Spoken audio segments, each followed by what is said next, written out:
What is Botox and what are fillers? And quite often they get confused. You've done Botox in your lips. No, Botox is not indicated for the lips. And it's important to mention as well that Botox is actually a medicine. It's a prescription-only medicine. So that's why, obviously, it's something you have to be very careful. Little procedure for my lip because I used to have an overhanging tooth coming out. Everyone has these big lips, everyone has these big cheeks, everyone has these long eyelashes. I feel at this point I want to take a Botox bath. You know what I'm saying?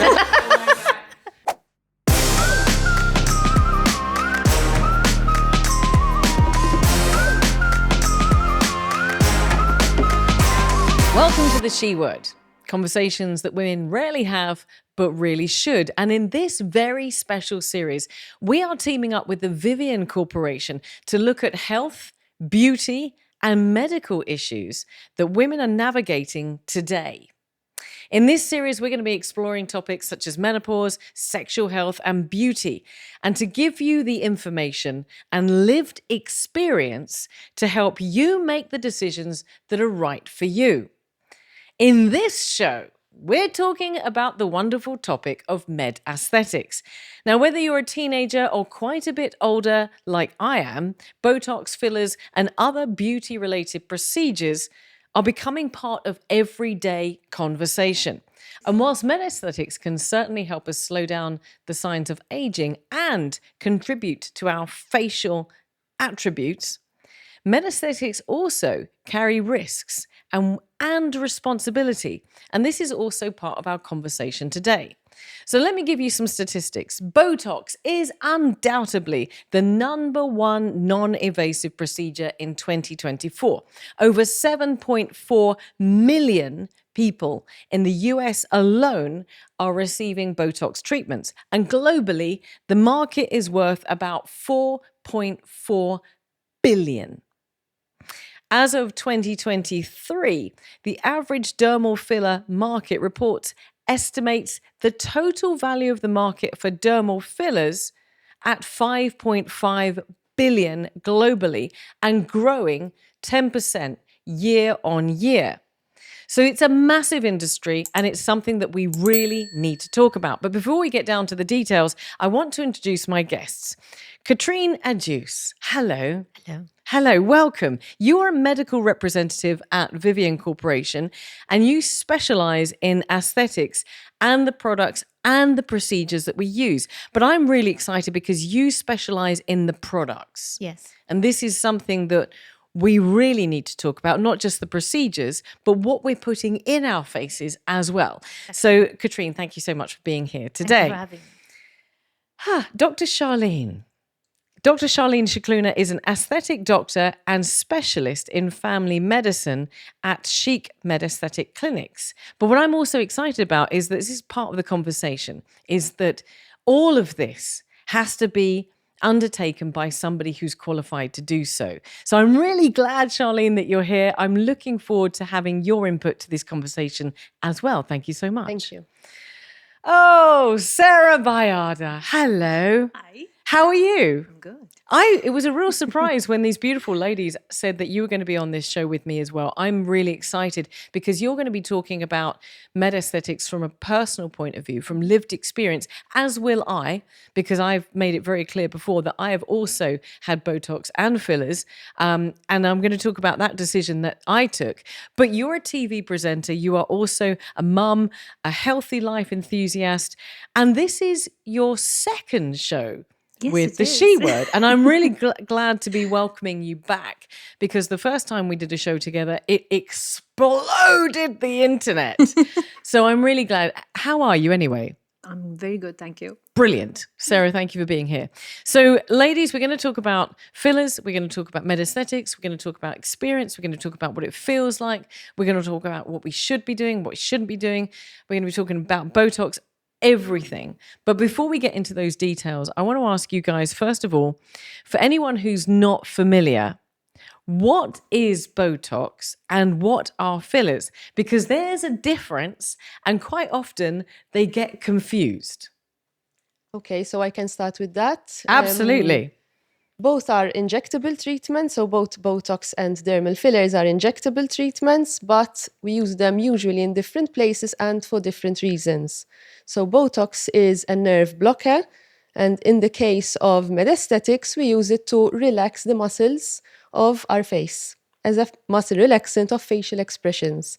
So Botox is usually used more in the upper face. So we use it for the frown lines, we use it for the horizontal lines, and we use it for the crow's feet. Dermal fillers are different. Dermal fillers are a gel, usually hyaluronic acid, but not always. So we use this gel where we want to increase the volume, improve the symmetry of the face, or sometimes where Botox is not enough. For example, some people have very deep frown lines, which is too much for Botox to relax. And in that case, a filler can be used to improve those lines along with the Botox, because ideally still you do Botox so that you would be preventing from the lines from getting even worse. Okay. So when somebody asks, have you had your lips Botoxed? That's a misconception. Okay, That's cool, a misconception that's been for years now. Okay. Because you've done Botox in your lips. No, Botox is not indicated for the lips. Okay. Because what Those are dermal fillers in that dermal case. fillers. I say.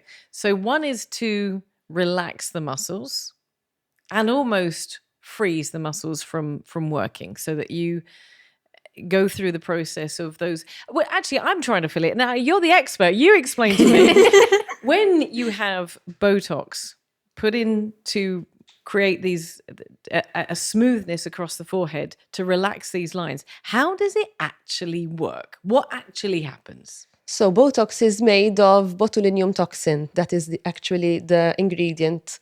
So the botulinum toxin works on the nerves so that the message to frown does not pass. The muscle cannot frown. Now it depends on the dose you use, apart from exactly the place you inject it. But if you use the correct dose, you can still leave a little bit of expression so that obviously my children can know that I'm frowning without looking that angry when I'm talking to people, for example. I love that. No one's ever explained that to me before. I want to keep a little bit of movement so my kids know when I'm really ticked off. So that's how it works, obviously. But if it relaxes the muscle so you can't use it, how does it then get away from, how does it stop the line from happening? What is that process? So we know that it relaxes the muscles so that you can't frown, for instance, but how do we go from that process to, and particularly here, okay, so we put it around what is called the crow's feet. So putting it in here so that, what are you stopping and how does that stop the lines from happening? Okay. So as we age, obviously our face is different. When we're young, we frown. You can practically maybe see a couple of lines, but as soon as you stop frowning, those lines are completely gone.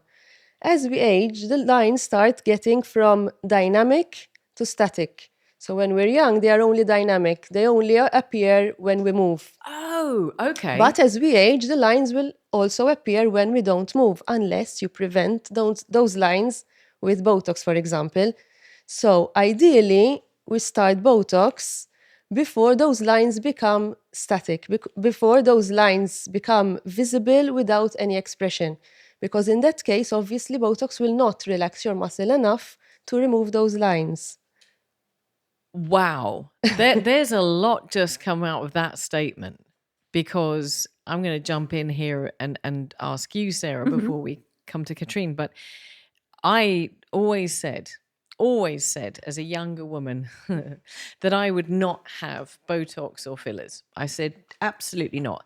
But for me, that was a young woman's decision. When your face looks really great and you have the dynamic lines, Exactly. and you're like, I can frown and it's, they go. And it goes. Then you can say, well, okay, of course I'm not going to have Botox or fillers. But as you get older and that you frown that often that they've stayed, you start to notice them and start to get a little upset about them. But what you're actually suggesting is that by the time you see them, that maybe it's too late. Although I have to say, I've had great results. I don't mind at all. No, I mean, everyone obviously will start Botox whenever something is bothering him. So unless something is not bothering you, no one is pushing you into doing anything. I mean, I am a doctor after all, and I cannot force someone into doing. I don't want to. I stay behind my Hippocratic oath that If something is bothering you, yes, you can come to me, we talk, we discuss, and if we agree, you can start the treatment. If you start the treatment, even when the lines start bothering you a little bit, then no, it's not too late. And like you said, you still had very good results. But there's a limit to how much you can wait.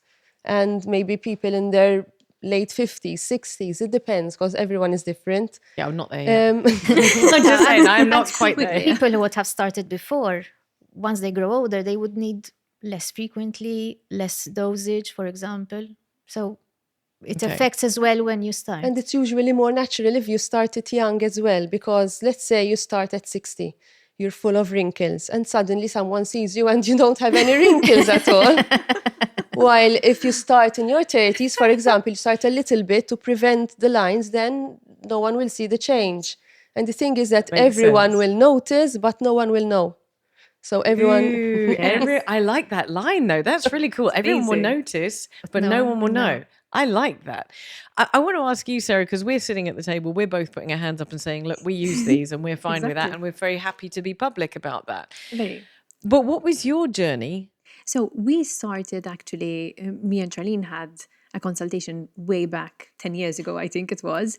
And funnily enough, I started doing dermal fillers and later on Botox as a corrective kind of like little procedure for my lip because I used to have an overhanging tooth coming out. And I had consulted Charlene and she told me, yes, of course, we can do a dermal filler to actually plump up your lip for the tooth to actually get covered. wow. And that is how I started doing fillers for my lips.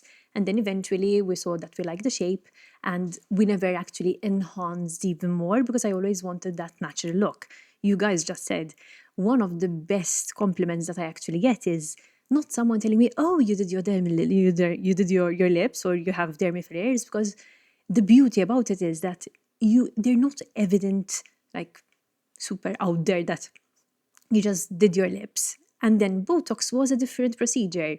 Botox, I think we took a different approach of how can I prevent aging in the time that I still have, because obviously we got in touch and we were discussing other procedures that I can do. And obviously, like having someone so technical and so informative about what you can actually do to help yourself at this moment in time. I also believe, but to be fair, that I am a very expressive person.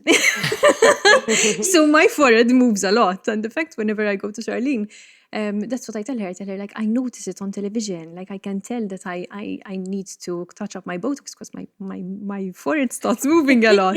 So I don't even consider it as being something of an age. It's more, perhaps you have someone who's 60 and doesn't have upper movement in the forehead. It's how she normally is. Me, on the other hand, at 26, I was already like, you're moving around, so yes, we need to tackle that. But the fact that it's remained so natural, as well as, you know, by now, like a lot of people know, that I like everything to be very natural. So I'm not against Botox or fillers, far from it. I actually, I embrace them fully, but I wouldn't also just promote them on social media in general, because everyone has his own needs. So like we were saying, a lot of people don't understand that Botox does not go on the lips. It's actually a dermal filler. Yeah. So we need to make sure that we educate people in the right way. And that is where your show comes in. Absolutely. And that's why we're doing it, because as I said, you know, if you'd spoken to me about Botox or fillers, maybe even 3-4 years ago, I didn't have any problems then. You know, I had that wonderful thing that kicks in at your late 40s, which is called menopause, which I didn't realize one of the side effects of menopause is it lowers, apart from lowering your estrogen and your progesterone, it also lowers your collagen. And your collagen is the elasticity in your skin. Elasticity in the skin. So that makes a whole bunch of sense. And thank you for explaining exactly what happens with Botox. And we'll talk about fillers in a second, but that it just, it stops you from creating the lines which then lose the elasticity to return to what they should be.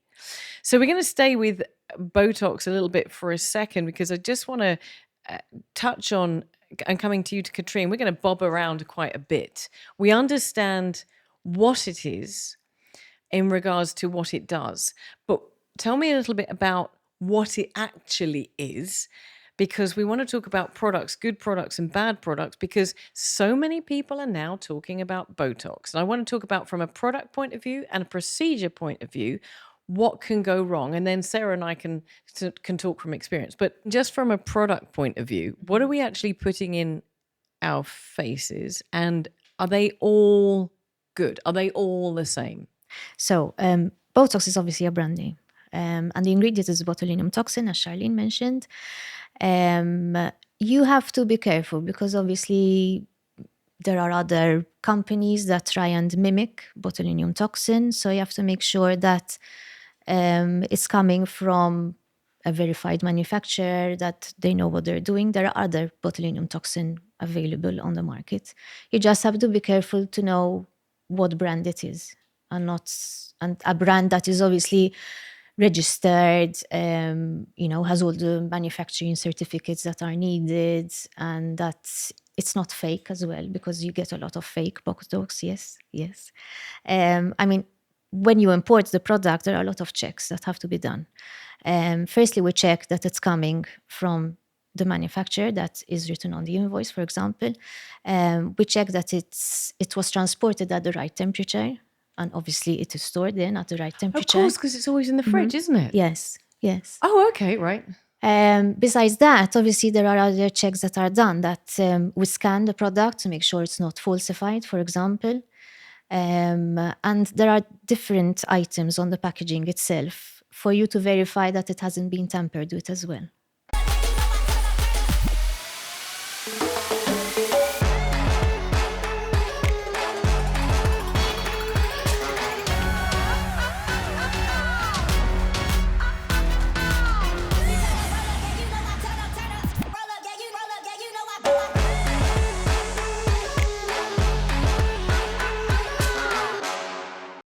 Wow. I feel at this point I want to take a Botox bath. You know what I'm saying? I lie back and just relax in a Botox bath.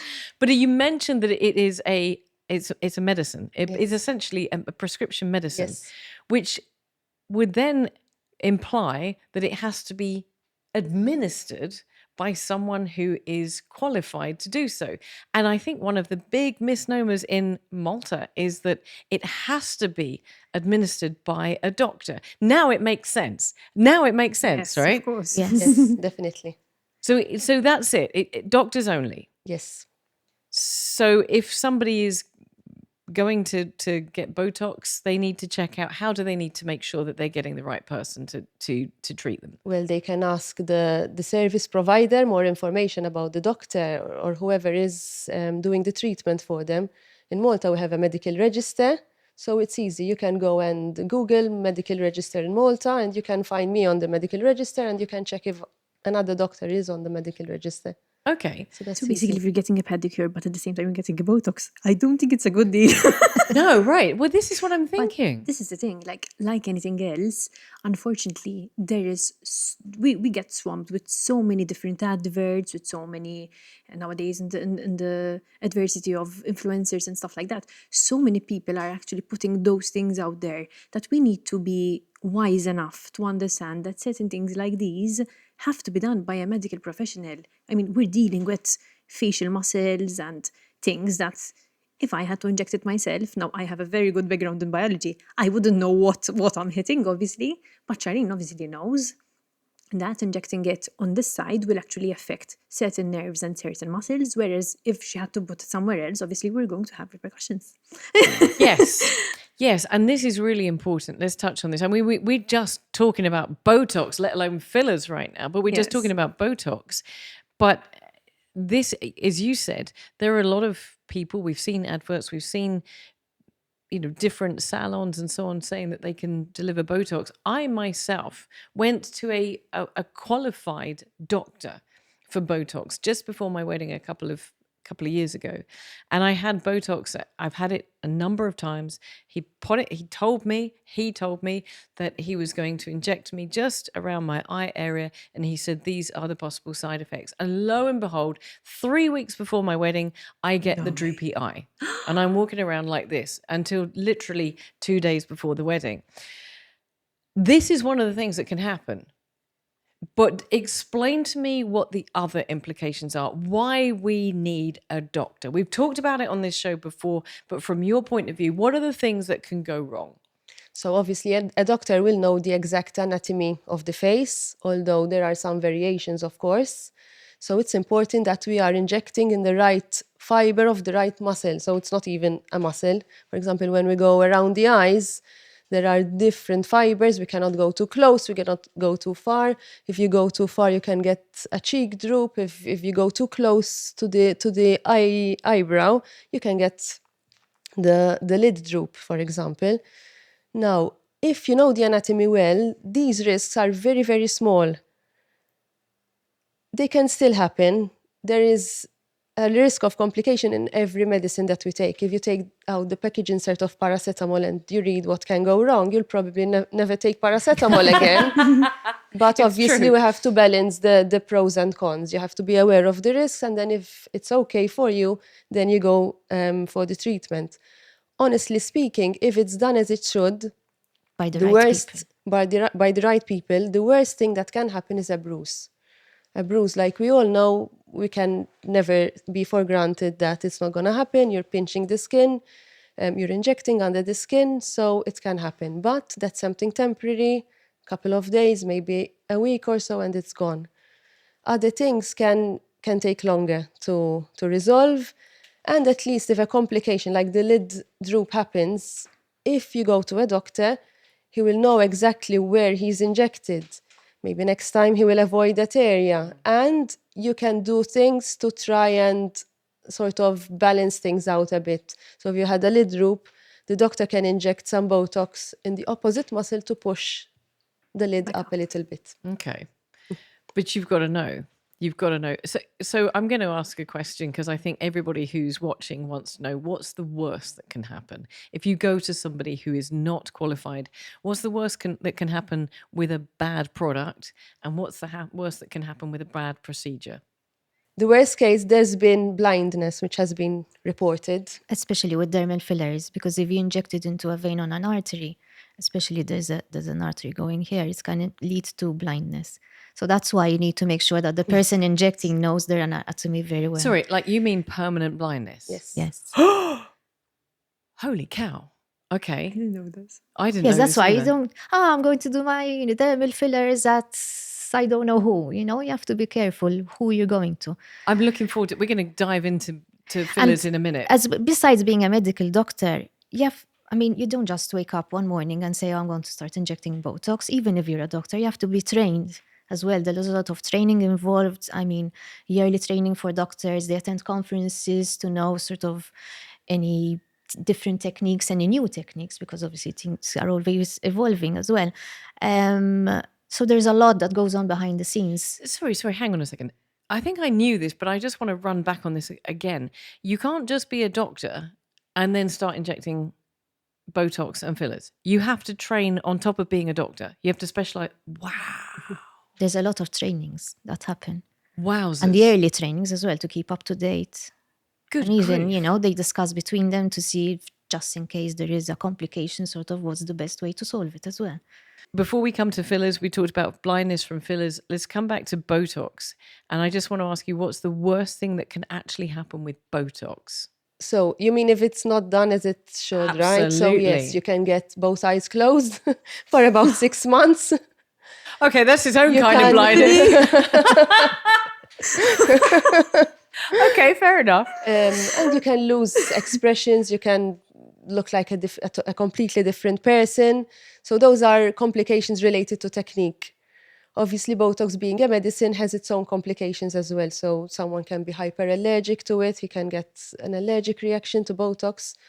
Till now, I've been working with Botox every day for 10 years. I've never had an allergic reaction with Botox. But mind you, as well, you just mentioned it right now about the technique. Like how many times in the past, lately it's not that bad. How many times in the past have we seen people who are like this and their face doesn't move? Yeah. Because before I believe there was like this tendency of putting a ton of Botox and everyone has like this frozen look. Italians, if I'm not mistaken, love doing this and they'll have like the pouty lips.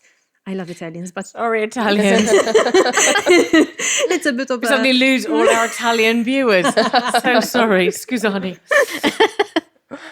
No, but like we've seen that frozen look quite often, which in my case, as in like in my opinion, it's actually like a malpractice of what Botox is all about. Like you don't need to have that frozen look, especially when like me, you're like still quite young and you want to do the prevention, but I never wanted to not move, not be able to move or not be able to show my expressions. So I, instead of like preventive kind of thing, I look at it as a pre-juvenile thing, like prejuvenation. Can we do that term? Do that. You can do whatever you want. Absolutely.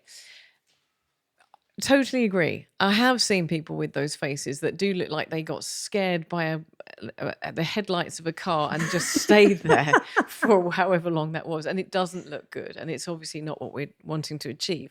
I want to move across to fillers because you just mentioned and shocked Sarah and I to death with this idea that you could actually have badly implemented fillers and they could make you blind. And this is very, very serious.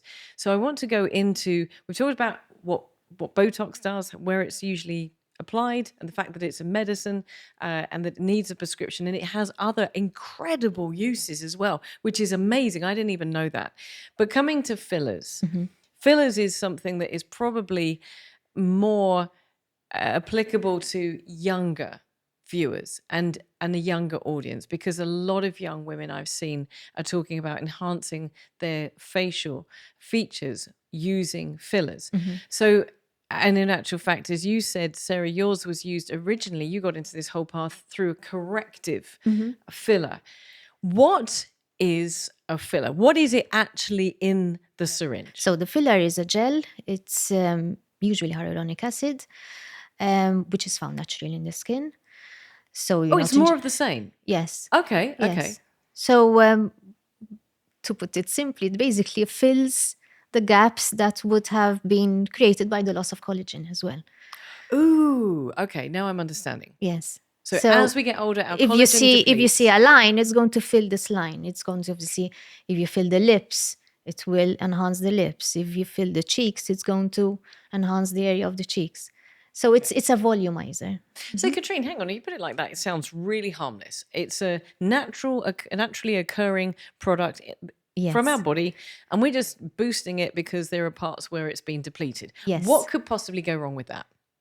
Okay, so besides obviously not being injected correctly, it's, for example, injecting, each filler has its own indication. There are different types. Even of one particular brand, each brand has different kinds of fillers, because you have a filler which is indicated for the lips, a filler indicated for the cheeks, and other areas. So, for example, it's not recommended that you inject the cheek filler into the lips. What's the difference?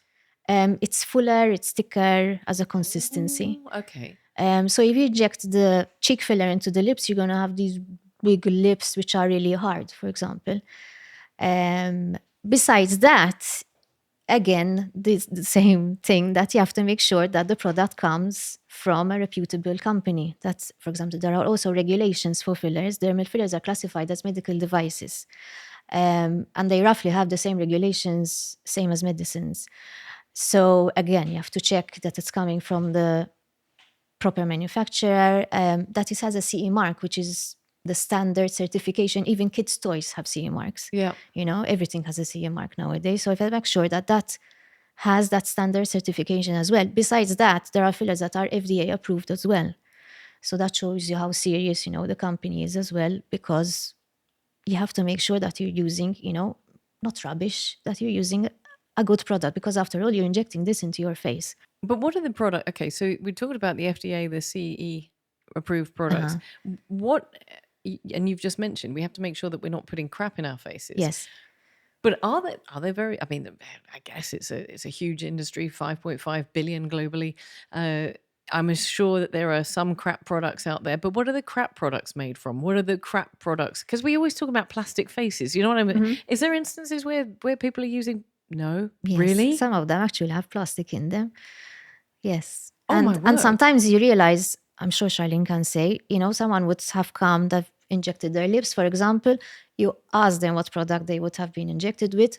Obviously, they wouldn't know, because that is something that we need to talk about as well, that people need to ask what brand is being injected into their lips, into their whole face. You need to make sure that the right product is injected into the area of the face, because, for example, sometimes you get clients that would have been injected with lip fillers, for example, and when you ask them what fillers was injected, they have no idea. And then, for example, you feel lumps, for example, in their lips, because the filler would have remained there and wouldn't have dissolved as it should have. Okay, so this is interesting. So eventually, fillers should dissolve because they're the natural product that we come. Yes. Okay, so they have a Yes. lifespan. Yes, of course. Some last 6 months, some last 1 year. Okay. They're not permanent fillers. Okay. But if they're mixed with something like plastic, which I'm assuming is just because it's a cheaper product, Yes. those parts of the product are going to last longer. Oh, it's really scary when you think about it, right? Okay. If somebody has had a product injected into their face that is a filler, that is not what it should be, is there any way of correcting that? Let's see about that. If someone's had plastic put into their face, can you deal with that? So it depends what filler was used actually, because if you have used the hyaluronic acid filler, which are the safe fillers to use, then you can remove it whenever you want. You can have a small injection. It's called hyalase. It's an sort of something which melts down the filler. And within a couple of days, all the filler will be gone. But if it is a filler with other things inside that we don't know, then it will not be removed. And obviously, before we use this injection to melt down the filler, we have to actually know what filler was used. Wow. And most of the people don't know what filler was used. Okay, so I'm just going to say, because I do have two very, very beautiful, trusted doctors who take care of anything that I have, and I trust them. It would never have occurred to me to ask what it was that, because I trust. But I'm assuming then if you're going to somebody who maybe isn't a doctor, who's a beautician, it has to be a doctor. Wow. And if you're going to somebody who's not, you trust them. You wouldn't necessarily, I don't know, would you, Sarah, would you ask? I mean, you probably would ask, I don't know. Did you ask? Yes, you actually mentioned the type of fillers that we're going to do. During the consultation, it's During the important that we consultation, discuss. yes, we actually speak about how much volume as well we're going to put. And we also discuss what my kind of desired outcome is. So the first time, from the very first time that I met Charlene, she knew that I wanted something very natural. So it's literally just correcting where my tooth comes out. And then she explains that we have to do the same on the other side for them to be symmetrical. But I knew that it's not going to be all of a sudden me coming out with a full pout, like, hi. So for me, that was kind of a safety that I know as well, that we're going to do the first dose. And I know that in 2 weeks' time, we're going to meet again. She's going to see how I am. And that is another important factor, like the going again to see that if it's with regards to Botox, to see what touch-ups you need to do. And with regards to fillers, to see that you can actually do it gradually rather than putting a full dose and then there's no return, basically. So it's very, very important to actually have good people that guide you and that they are explaining to you what is going on. Like before you actually mentioned and asked what the difference is, I like to put it, now I come from a sort of beauty background, so I understand that our skin is basically made up of 2 layers. But when I'm explaining to people who actually get interested in this, I tell them our skin is like a mattress and a sheet. Very basic. So we have the epidermis and the dermis underneath. So basically, when you're dealing with Botox, you're dealing with the muscles of the mattress. Now, if the mattress has coils that are going down, then you need the dermal fillers for those coils to go back up. So like that, you can actually understand it more. Hey! That was good, huh? I like that. Because the thing is, like, I speak very openly about these things because all the time people tell me, oh, you have such good skin, obviously goes without saying. We have to make sure that we don't drink excessive amounts of alcohol, we don't smoke, we eat a very healthy lifestyle, and we have consume actually good food. But these things obviously help quite a lot. There's no shame in saying that we do Botox or fillers. I believe that before there was this notion that it's like, oh, you're super fake just because you are doing Botox and fillers, when it doesn't have to be like that. My motto in life is, if you think that something is going to enhance whatever you already have, please go for it. And this goes for anything else. Like, if you have white hairs and they're bothering you, wouldn't you do them? I would, for sure. I am not answering that question. You're trying to lead me down some path. I'm 50 now. Of course I dye my hair. But it's true. Like a lot of times, especially when we're younger, and especially if you're coming from a background that is anti-cosmetic surgery, anti-fillers, anti-Botox and things like that. Like, my mom never touched my face. We laugh about it. I always tell Charlene, like, I don't know when the day will be that I will actually convince my mom to actually do Botox and fillers. But she's happy to be like that. And that is why I don't promote it all out, that, listen, just because you're not doing Botox and dermal fillers doesn't mean that you're doing anything wrong. But obviously, for those who want to actually keep up and enhance whatever they already have, why not?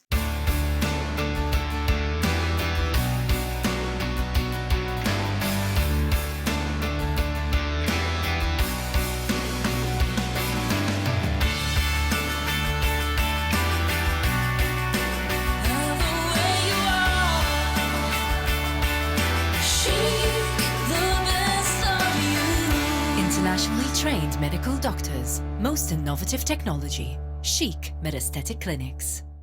I think that you hit the nail on the head, because it is a personal decision. Mm-hmm. And even, It and I is. remember, just to go back, I was thinking to myself, did my doctors tell me yes, they did. I didn't ask. They volunteered and told me exactly what was happening and what was going into my face. And for that I was very grateful. But I would not have thought to be proactive and ask. So I think that's one learning that we're taking away, is that you definitely I think need to each ask. and every person doing aesthetics treatments needs to ask what product is being injected into their face. Absolutely. And also that person is qualified to do it. As well. And also, following on from that, because we just sort of pulling these points together, is that it's personal for each person. Exactly. And for me, it definitely was not something I would have considered until I got to the point where I was looking in the mirror.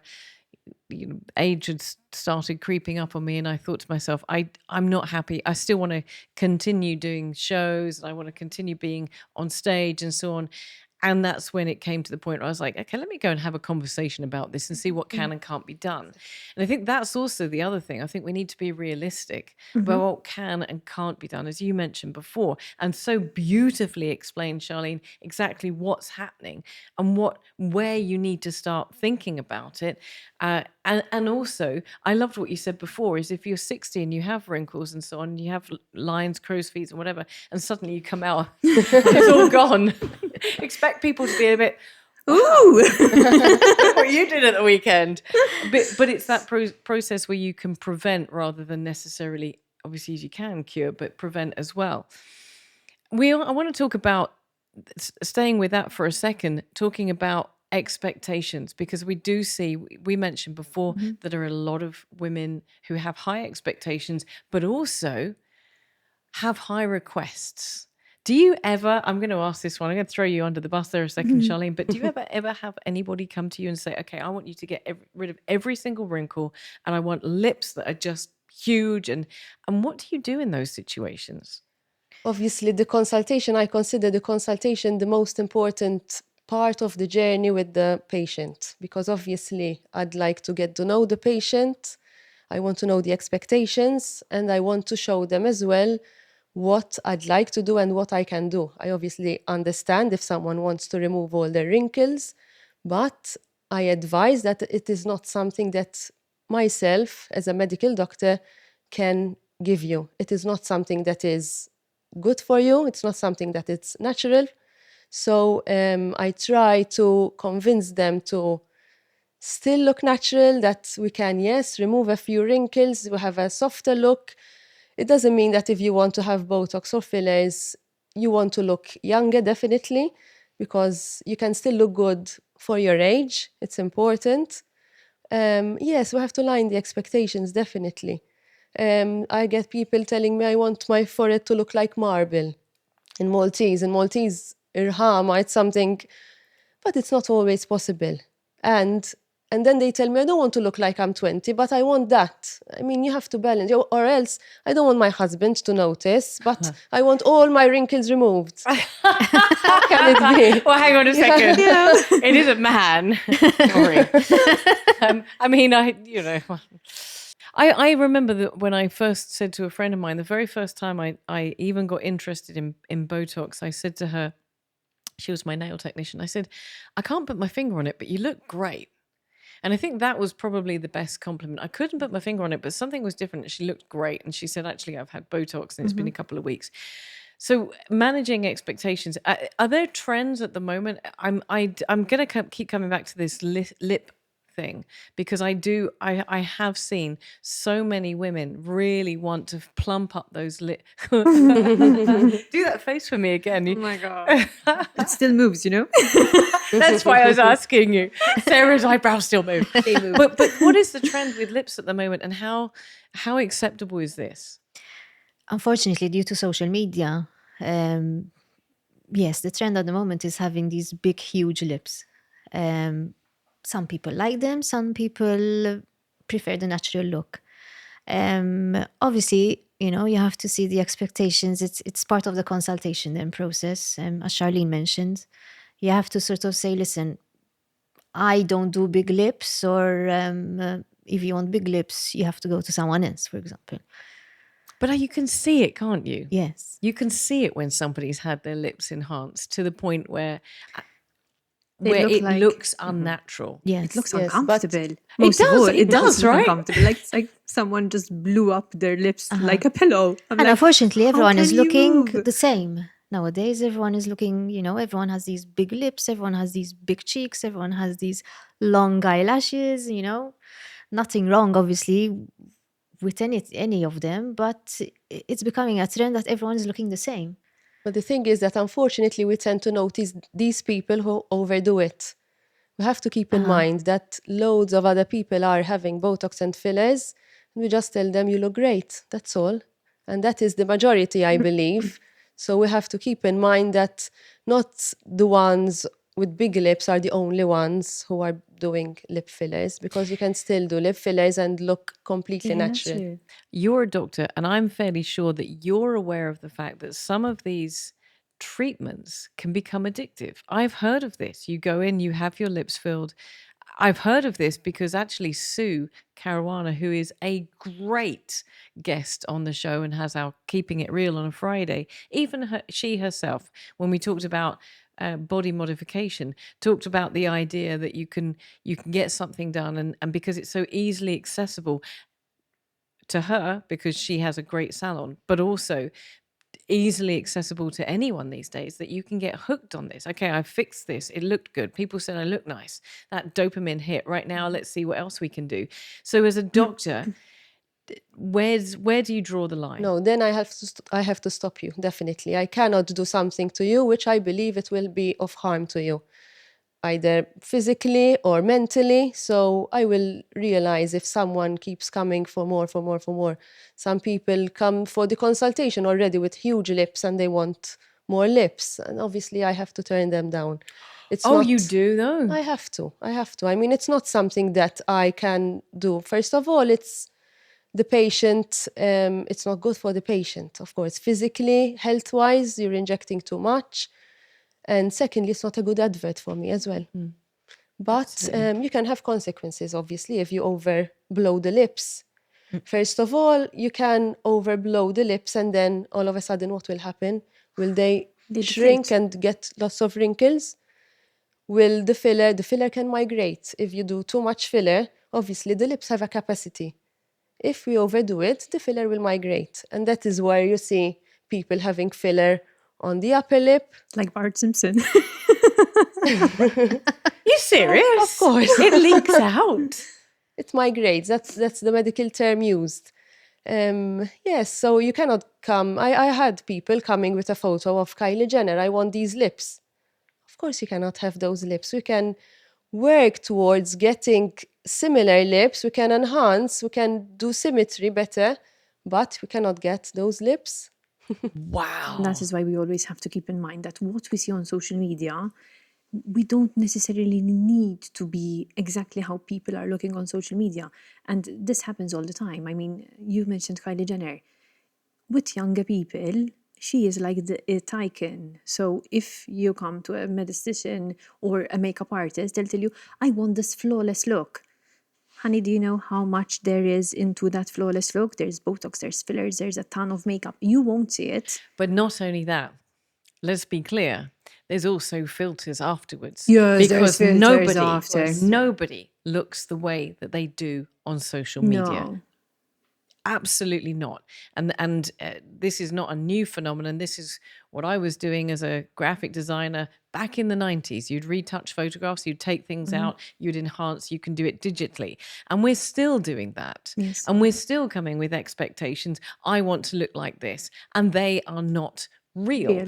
Let alone AI influencers who don't even exist and are completely made up. And the expectations, I can imagine, are to look like Kylie Jenner. You're showing a photograph. Well, nine times out of 10, she probably doesn't look like that photo either, because that photo has been enhanced, as well as all of the medical and beauty procedures that go into that.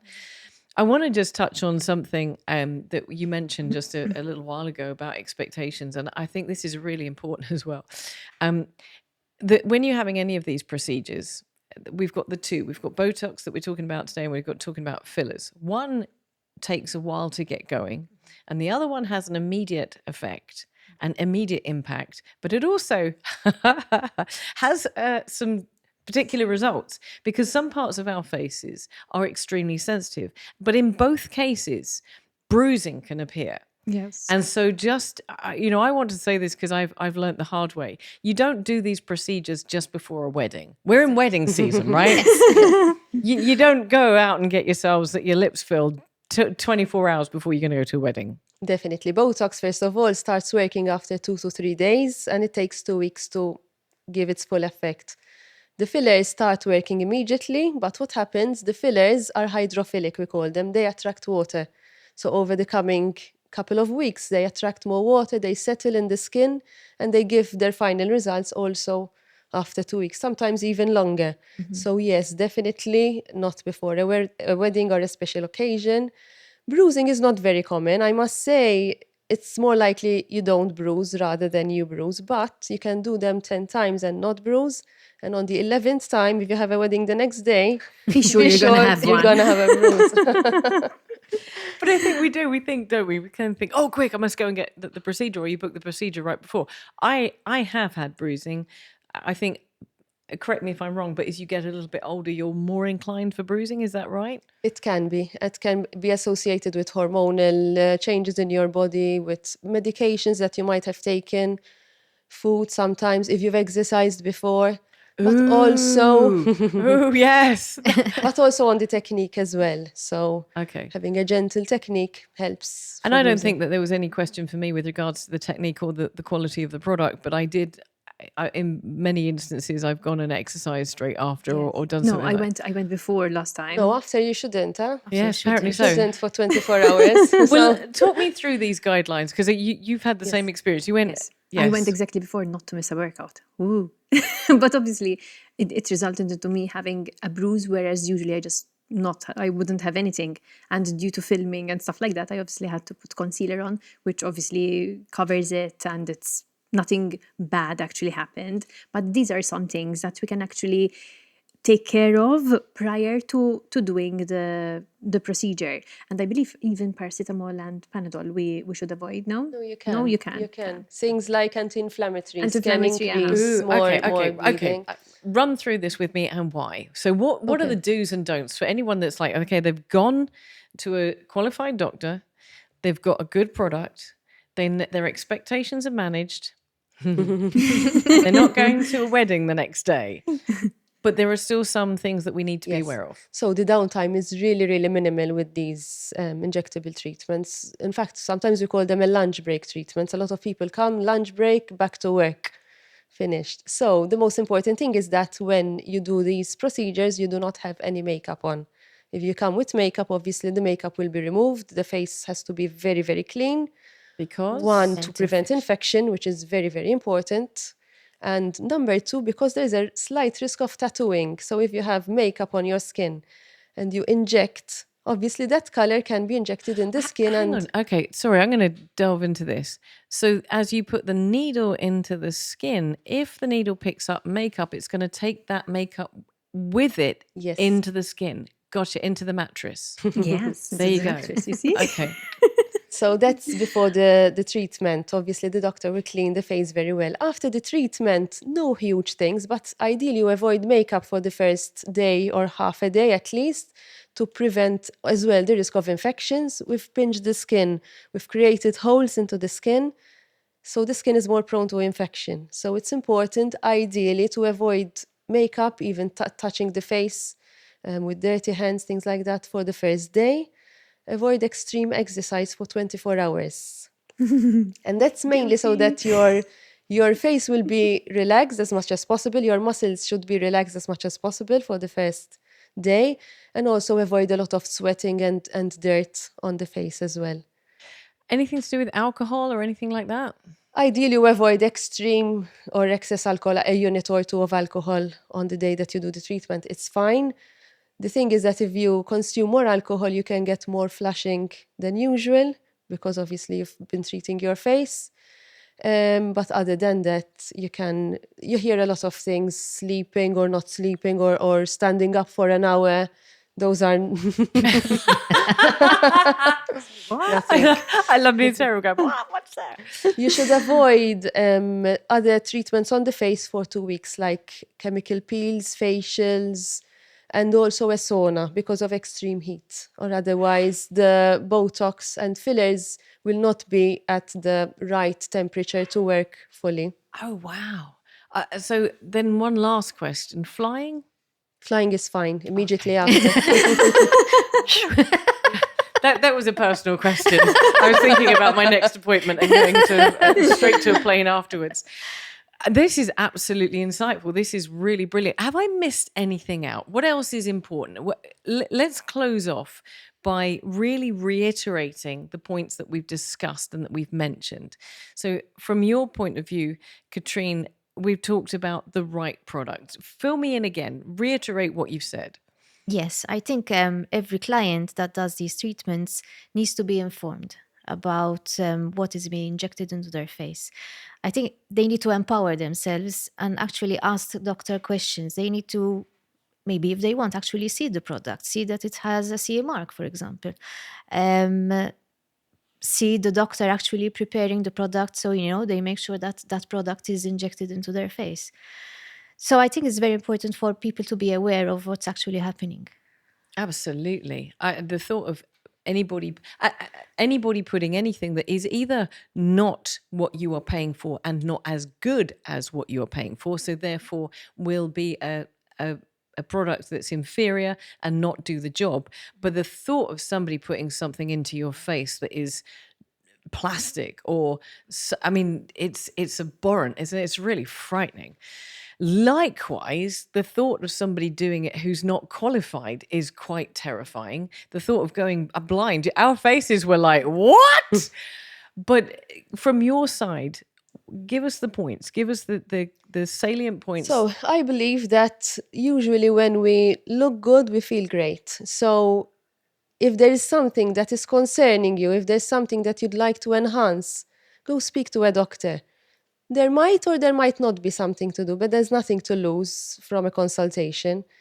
And I'd like to remove the misconception that whoever does Botox and fillers will show it. Because like we said, loads of people do these treatments and you just see them and you say how great they look, how confident they look.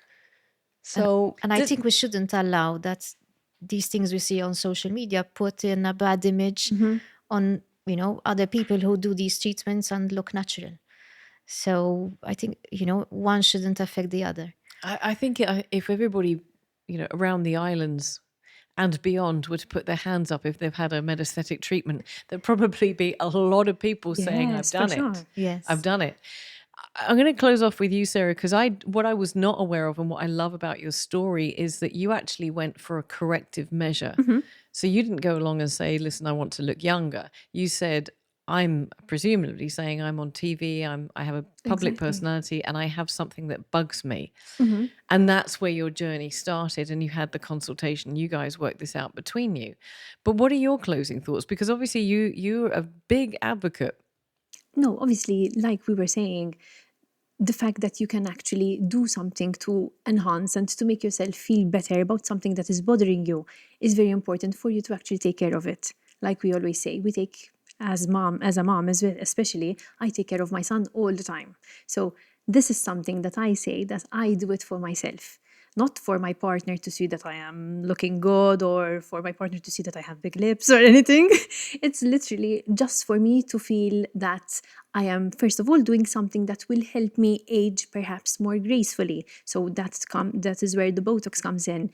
And if I know that, for example, my lip bugs me when my tooth is showing, I know that with such a small precise procedure, I can actually make it better for me to not be so self-conscious about it. And this is not about not being confident in your own skin, but it's about like loving yourself a bit and giving the attention to yourself and saying, you know what, I'm doing this for me. What a great way to finish. Thank you so much, ladies. I really appreciate it. Thank you. Thank you.